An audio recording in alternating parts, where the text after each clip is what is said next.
And Wow. from that perch in 1913, the enactment of the Federal Reserve Act, Yeah. it was clear to those guys and their families Yeah. that this was the ultimate control mechanism. So, like an octopus, as Octopi. Yeah. Matt Taibbi described The them. giant squid. Yeah, the giant squid.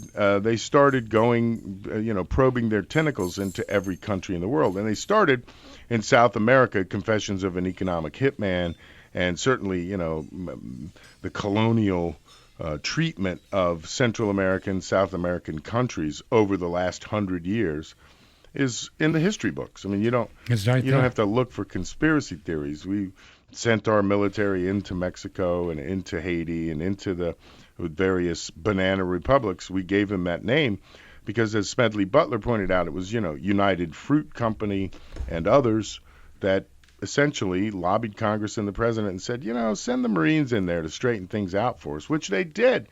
And they influenced elections, and well, they did every nefarious thing that you could ever give them credit for, and in the process took over all of South America and Central America. Wow. And then when was this? What years? You're in the 70s, 70s, yeah. 60s, United Fruit Company. 50s, 60s, 40s. No, United Fruit. Now you're in the 30s, 20s.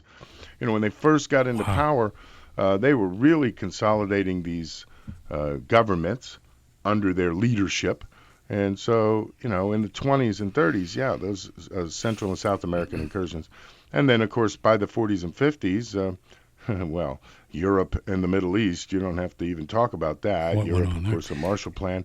And then the incursions into the Far East through their conquering of Japan and their lifting up of the Korean Peninsula and Vietnam. So by the early 80s, their dominance in government throughout the world was well established. Was this the people that owned and operated the central Federal banks? Reserve, yeah. Yeah, they're all around the world. Correct. These are the people What that are started as a G4, that are G6. that are pulling the strings. Correct. G7, then it was G8, then it was G10, now it's G20.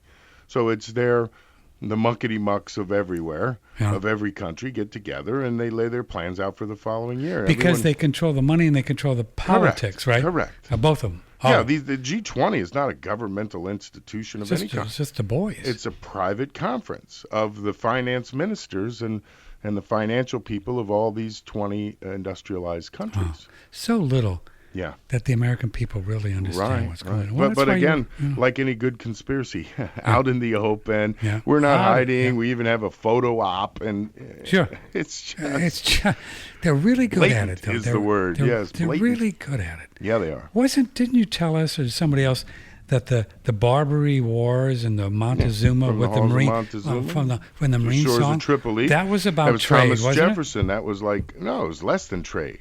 It was the pirates of the Barbary Coast. Of course, that's Africa on our side, if you will. it? Stealing stuff from Yeah, ships. they were just stealing ships. Stealing ships. Like the How big modern time. pirates, they would just steal the whole ship, and the